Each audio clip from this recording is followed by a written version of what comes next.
Saya cuma berjuang memperbaiki ini di Indonesia, Bang. Karena ini krim abal-abalnya memang banyak banget di Sudah Indonesia. berapa krim yang Anda sudah kritik?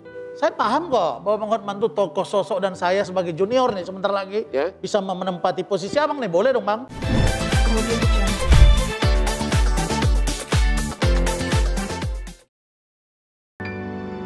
Selamat malam pemirsa, kita berjumpa di Hotman Paris Show dan seperti biasa Kamis malam waktunya untuk mengetahui tadi dibuka dengan apa saja sih kegiatan dari abang kita yang satu ini. Dan ternyata ternyata abang ini lagi banyak melakukan tindakan-tindakan yang di luar dari kebiasaan. Di antaranya adalah menggoreng pisang, jualan mie ayam. Apakah ini betul-betul jiwa sosial abang? Atau jangan-jangan biasanya public figure atau artis yang besar kalau tiba-tiba melakukan kegiatan yang sosial ke masyarakat itu untuk menutupi kasusnya loh. Ayo kenapa? Kok tiba-tiba lo jual pisang goreng? Kok tiba-tiba abang jualan mie ayam? Ada apa ini? Itu bukan pansos dan tidak nutupin kasus, emangnya gua takut. Gua lagi olahraga sama cewek-cewek. Ya. Jadi itu satu di Ancol. Olahraga, ya terus ada jual tukang pisang goreng, saya langsung goreng sendiri. Oh gitu? Loh. Kok tumben gorengnya nggak sama cewek-cewek? Ada di sampingnya, lu cemburu aja lu Ya, nenek. Tapi memang namanya bukan Hotman Paris, Dennis. Kalau tidak selalu menyedot perhatian masyarakat. Dr. Richard Lee.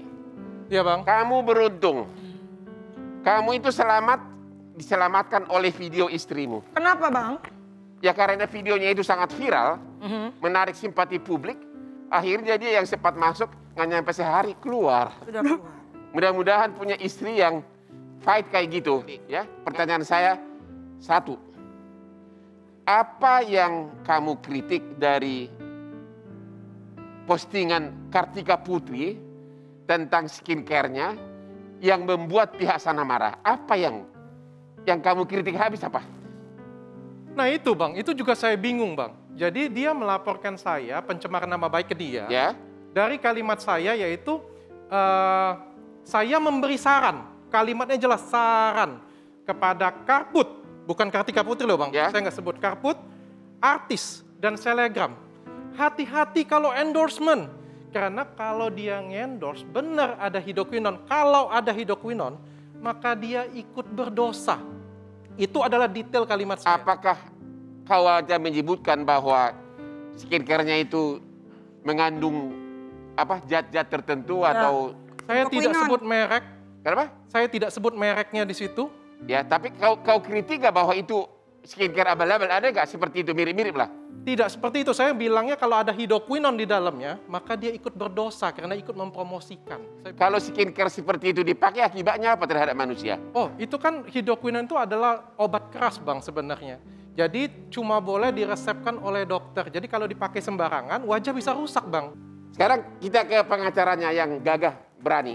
Rasman Nasution, anak Medan. Anak Medan? Ya. Ada dua kasus. Ya. Satu, kasus pencemaran nama baik oleh Kartika Putri. Ya Bang. Itu akhirnya bakal berhenti atau bakal menang atau tidak? Di balik kesuksesan abang, ada kakak di rumah yang tabah dan sabar sehingga abang tambah sukses. Ya. Di balik kesuksesan dan dia kemarin ditahan, ada istrinya. Oke. Samping itu ada lawyernya Rasman, yang junior abang. Gitu loh. Jadi ada istri dan lawyer. Oh iya. Oke. Bang, ini menariknya ya. Ketika mereka datang ke kediaman klien saya sedang berada di Semarang dan akan berangkat ke Palembang. Kita tidak duga sama sekali mereka akan datang. Ya. Terjadilah diskusi dengan saya. Ya. Bahasa awalnya itu adalah komunikatif Bang, tolong Bang. Ya. Arahkan klien abang komunikatif, kooperatif. Saya bicara untuk apa? Oh tidak apa-apa Bang, kita cuma mau lihat saja. Dikasihlah. Sampai di situ Bang, lalu kemudian ada perubahan. Nah ini tidak boleh saya ungkap ke permukaan. Karena abang sebagai orang lawyer sudah paham, ini ada komitmen kita di Polda. Sehingga tidak perlu kita ungkap. Tapi intinya adalah, pertanyaan abang tadi. Apakah kasus Kartika Putri? Yang kasus pertama, pencemaran nama baik. Pencemaran nama baik. Kalau menurut saya, ini tidak pantas naik sidik apalagi ke persidangan. Sampai sekarang belum naik sidik? Belum. Belum ada tersangka? Belum. Mantap. Oke, yang kedua? Nah, yang kedua. Kasus kedua? Illegal access. Yang tadi membahayakan itu, waktu pertama kali kamu bilang berapa persen? 5,7%, Bang. Sedangkan menurut Kartika Putri katanya BPOM hanya 1%. Mau 1%, 2%, 3% itu menyalahi aturan, Bang. Oh begitu.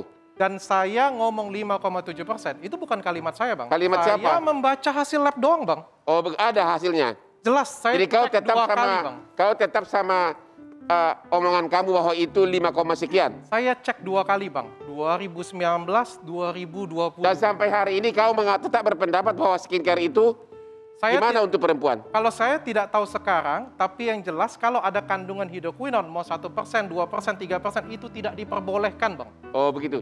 Oke. Jadi kau merasa nggak menjadi pahlawan para wanita sebagaimana sudah begitu viral? No. Saya nggak pernah ngerasa saya pahlawan wanita. Saya cuma berjuang memperbaiki ini di Indonesia, Bang. Karena ini krim abal-abalnya memang banyak banget di Sudah Indonesia. berapa krim yang Anda sudah kritik? Sudah berapa? Hanya 1 atau apa? Lebih dari 20, mungkin 30. Lebih dari 20. Mungkin 30 merek, Bang. Yang saya perangi kan skincare abal-abal, Ya. bukan artisnya, Bang. Bukan personalnya sebetulnya dokter, ya kan That's itu right. ya. Kan yang salah juga bukan si artis sebenarnya. Iya, Kalau salah iya. kan produknya. Betul, Ya betul. kan saya kan Jadi Anda itu berperang bukan dengan pabriknya, produsennya. dengan produknya, Bang. Oke, Anda yang melaporkan Anda bukan manufacturing tetapi si cewek itu, si endorsement. Betul. Oke. Pabriknya juga melakukan gugatan ke saya dan saya sudah menangkan di pengadilan. Oke. Sekarang sudah terjawab bahwa dia yakin ada katanya riset bahwa skincare tersebut menurut versi dia bermasalah. Akhirnya kau dilaporkan ke polisi, benar kan? Pencemaran nama baik. Pertanyaan saya kedua, itu kasus pertama. Sesudah Anda di dalam penyidikan atau penyelidikan? Penyelidikan. Masih penyelidikan. Atas kasus pertama pencemaran nama baik. Katanya, sesuai yang kita dengar di medsos, polisi menyita, kau punya IG, Instagram, handphonenya disita nggak? Disita semuanya, dan juga sudah mendapat putusan pengadilan, dan juga emailnya juga disita ya. Betul. Sehingga diblokir lah, tidak boleh dipakai. Ini benar. Betul. Diblokir nggak boleh dipakai. Betul. Oke, jadi secara hukum sudah terblokir. Betul. Pertanyaannya adalah, kok tiba-tiba handphone yang sudah terblokir, Instagramnya, katanya kamu operasikan lagi, aktif lagi, bahkan chatting dengan kamu punya follower. Apa itu benar? Enggak, seperti itu, Bang. Jadi 2 bulan saya vakum, sampai akhirnya kan saya nunggu Instagram saya untuk dikembalikan, Bang. ya, Tapi karena nggak dikembalikan, akhirnya saya coba untuk bangkit lah. caranya coba gimana? Katanya kau pakai aplikasi apa untuk? Ya, saya bangkit, saya bikin Instagram baru, dan pada waktu itu Facebook sudah lama sekali nggak diposting, Bang. Ya, Lalu staf saya, asisten pribadi saya, inisiatif untuk post di Facebook. di Facebook. Oke, terus? One day dia chat saya, dia bilang aku post di Facebook, ternyata otomatis dia bilang terpost di Instagram. Kau jangan kaget, dia bilang. Instagram yang sudah disita. Betul. Padahal dia tidak post di Instagram. Dan di Facebook itu menggunakan email yang berbeda, menggunakan password yang berbeda. Dan link antara Facebook dan Instagram itu sudah diputus oleh saya dan oleh penyidik. Jadi Anda mengatakan bukan kau sengaja. Tapi katanya ada alat aplikasi apa itu? Coba. Business Suite itu punya Facebook. Business Suite. Katanya ada alat aplikasi Business Suite untuk menghidupkan IG yang sudah terblokir. No, salah, Bang. Business Suite itu bukan untuk menghidupkan Instagram yang sudah terblokir, tidak, Bang. Ya. Jadi Business Suite ini adalah aplikasi punyanya si Facebook untuk ads. Jadi untuk ngiklan, Bang. Jadi ini aplikasi resmi punyanya si Facebook, Bang. Ya, dan tentu yang bisa memakai itu kamu atau orang kamu sehingga bisa dipakai, akhirnya IG kamu yang sudah terblokir hidup lagi.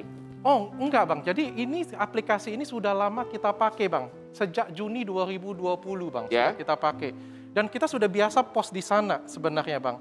Dan itu punyanya Facebook, Bang. Jadi Instagram ini kan punya Facebook, tapi Facebook bukan punya Instagram, Bang. Jadi kita cuma post di Facebook, munculnya secara otomatis dan kita Jadi nggak bisa kau cegah. mengatakan kamu tidak sengaja menghidupkan IG yang sudah diblokir sehingga oleh kepolisian dipakai pasal 30 Undang-Undang ITE, illegal access. Mungkin seperti itu, Bang. Mungkin atau iya. Saya nggak pernah post di Instagram, intinya seperti Tapi itu. katanya ada. begitu secara otomatis tiba-tiba hidup lagi Instagram kamu, berarti kan kamu tahu dong bahwa itu Instagram yang lama kan? Betul? Oke. Dan pada saat itu kamu tahu itu sudah harusnya disita oleh pengadilan. Betul? Izin pengadilan. Betul. Oke. Katanya sesudah hidup IG yang lama, apakah itu sengaja atau otomatis, Ya. itu kita nggak tahu. Katanya kemudian kamu chatting dengan follower di Instagram itu yang sudah. Saya tidak melakukan itu, Pak. Tapi ada komunikasi nggak? Misalnya dengan Dennis, ini kan gatal nih. Enak aja Tidak. gatel. Kalau saya tidak melakukan itu, Bang. Jadi, Saya tidak melakukan itu. Saya tidak melakukan interaksi dengan follower saya di sana. tidak melakukan interaksi. Saya Oke. hanya mempost di Facebook saja. Kalau gitu, apa yang dituduhkan penyidik kepada Anda sampai Anda dijemput di Palembang ya? Iya. Apa yang dituduh? Ada diterangkan enggak? Ya. Karena apa? Sampai dijemput itu kenapa dokter? Sampai heboh tuh videonya. Apa yang dituduhkan? Saya nggak paham, Bang. Saya datengin polisi 7:30 pagi, saya belum mandi, lagi sarapan. Ditanya, pada waktu itu saya sambungkan ke pengacara saya bilang open aja, kasih aja, dia bilang. Saya kasih tahu, saya post di Facebook, ya punya Business Suite, ini Facebook, saya kasih tahu semuanya, Bang. Lalu dia bilang, tiba-tiba ikut saya, kayak gitu punya. Jadi di awal-awal pagi itu ada sempat dialog. Ya, Kenapa IG kamu yang sudah disita pengadilan, penyidik disahkan pengadilan, tiba-tiba hidup lagi? Ada dialog waktu itu? ada. Oke, terus? Sudah selesai, tiba-tiba dia bilang ikut saya. Ya, saya komunikasi dengan pengacara saya. Akhirnya saya putuskan pada waktu itu saya mau tunggu pengacara saya. Cuma itu aja, Bang. Emang pengacaranya di mana waktu itu? Semarang dan on the way ke Palembang, Bang. Wah, orang hebat pengacaranya sih. Ibu belulu. Jam 4 sore ada di Palembang, saya bilang, dan itu kan posisi jam 11 siang, Bang ya. Saya bilang, tunggu sebentar, saya pasti akan ikut. Oke. Ke Jakarta nggak jadi masalah. Kalau nggak kita naik pesawat, kita PCR, saya bilang. Ya. Yang kan nggak mungkin jalur darat karena pinggang saya kan sedang bermasalah. Oke. Tapi pada waktu itu polisinya nggak berkenan. Oke. Saya kira begini Bang, ini kan multitafsir seperti yang Abang sampaikan Ya. kemarin. Banyak orang mengatakan seolah-olah Bang Hotman itu mencampurinya, bukan. Ya. Banyak orang menafsir itu gitu.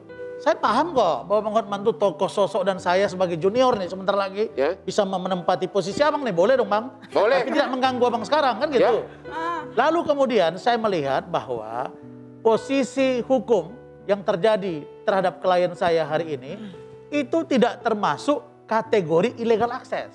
Karena pada fakta, kita bicara sekarang pada dunia fakta yang nyata atau dunia maya. Ya dunia fakta lah, jangan maya. Nanti maya. Ini kan apa- persoalannya maya Bang. Oke. Nah kalau fakta, rumah yang di polis lain, itu boleh masuk atau tidak? Kan tidak boleh Bang. Tidak boleh. Nah tapi dunia maya, kalau sudah akun Instagramnya di-cut Ya. atau sudah disita, maka yang harus bertanggung jawab untuk menyita itu dan mengamankan itu adalah pihak penyita. Ya. Dan dia tidak tahu sama sekali. Lalu kemudian di Facebook di-post, keluarlah otomatis di Instagram dan itu dilihat oleh banyak orang termasuk Kartika Putri. Itu kan kata Oke. dia Bang. Ya. Nah oleh karena itu menurut saya ini ilmu baru. Yang Abang sampaikan ilmu baru. Saya juga banyak di WA oleh para pakar-pakar telematika, bahkan dia sering menjadi ahli di Mabes Polri, minta nanti kalau di pengadilan untuk ini dijadikan sebagai ahli. Kenapa? Apakah sita di dunia maya sama konteksnya dengan dunia fakta? Ya. Ini menjadi ilmu baru. Nah sehingga pasal 30 yang Abang katakan itu masuk atau tidak, itu nanti kita uji Bang. Gitu. Jadi tapi kalau Anda menurut saya mengatakan- tidak. Bang. Kalau menurut saya tidak. Kamu sebagai pengacara mengatakan Dr. Richard Lee tidak sengaja membobol Instagram yang sudah disita. Tidak sengaja dan tidak tahu. Tidak sengaja dan tidak tahu. Tidak tahu.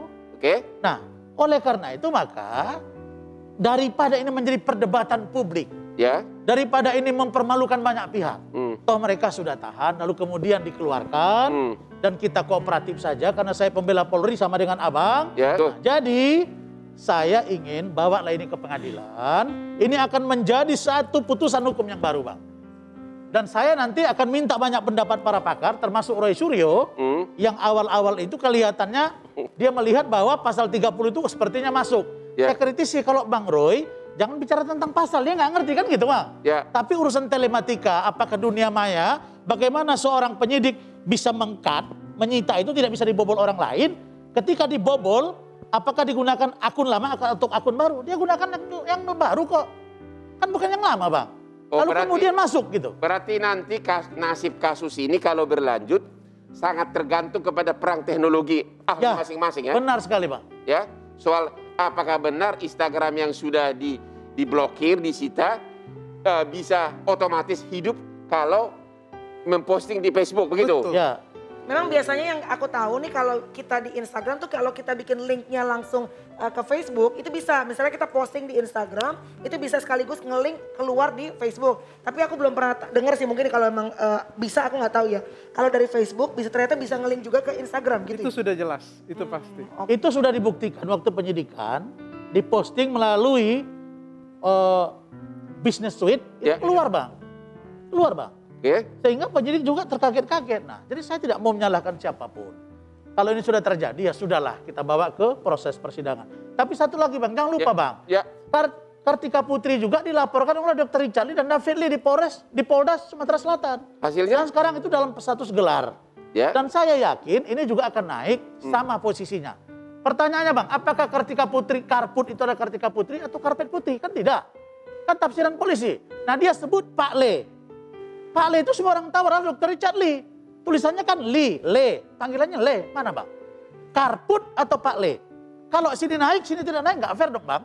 Kalau begitu, saya minta kepada Kartika Putri, damai sajalah. Tapi kelihatannya dia tidak mau. Padahal sebenarnya di satu Pak Le, satu Karput. Kalau duduk sama-sama diluruskan bisa gitu harusnya ya. Sebenarnya menurut saya, Karput dengan Pak Le ini duduk aja lah. Damai selesai Bang. Oke.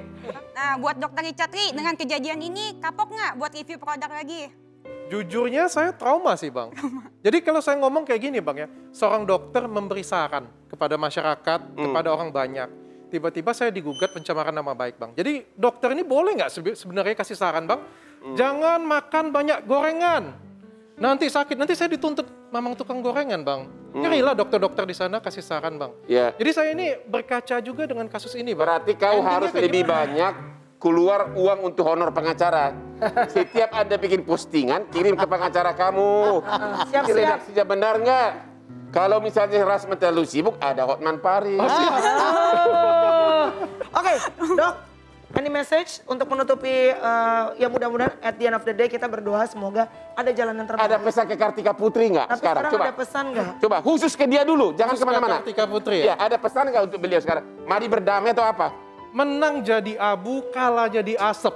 Nggak ada yang menang satupun. Jadi mau apa Mbak Kartika Putri? Ini cuma ego. Ya, dan saya dari awal saya mau damai. Minta maaf sekali lagi bagi saya, it's okay, nggak jadi masalah. Jadi kalau bisa disuruh minta, oke ada permintaan maaf secara publik, it's okay ya Dok, nggak apa-apa. It's okay, nggak jadi masalah. Dari awal nggak jadi masalah dari saya. Cuma kemarin sempat bermasalah adalah dia minta literasi. Yaitu dia minta saya mengakui saya melakukan pencemaran nama baik ke dia. Saya mengakui saya pansos ke dia. Saya nggak bersedia. Saya bersedia melakukan permintaan maaf umum. Emang lebih terkenal mana? Kartika Putri atau kamu? I don't know. Saya nggak berani jawab. Udah pasti kalah sama Hotman Paris kan? Jadi kalau bisa damai ya damai. Tapi kalau beliau nggak mau ya saya bisa ngomong apa. Oke. Baik, mudah-mudahan ada jalan keluar yang terbaik ya Bang Rasman ya. Dan mudah-mudahan ya kalau memang masih ada, Bang, is there a possibility? Mungkin nggak kalau misalnya untuk bisa berdamai lagi? Padahal ini udah jalan nih. Bisa. Bisa aja sebenarnya. Sebenarnya perdamaian mereka ini akan mengkerucutkan illegal access juga Bang sebenarnya. Ya. Oleh karena itu saya pun berharap Kartika Putri, menurut saya damai itu indah. Dan tidak perlu menunggu orang minta maaf, maafkan dulu lebih baik Bang. Tapi kalau sudah mau Dr. Richard Lee minta maaf, terimalah. Tapi dengan catatan, jangan dong narasinya diatur demikian rupa sehingga orang mau cari pansos, kan enggak. Dia kan dokter, basicnya mau ngasih edukasi bukan pansos, kan itu loh Bang. Baik. Nah tapi kalau sebagai gentle, dia laki-laki, saya minta maaf, ayo nggak apa-apa. Dan itu sudah kita sampaikan ke penyidik. Kemarin, waktu beliau ini akan keluar. Itu Bang. Jadi demikian sekarang keadaannya, saya berharap mudah-mudahan Kartika Putri dan Dr. Richard Lee bisa menjalin perdamaian. Dan di Hotman Paris ini mudah-mudahan ini menjadi pintu ruang Bang. Untuk menjadikan persatuan mereka, untuk mengembangkan usaha dan karir. Semoga ada hal yang baik Terima kasih. ya.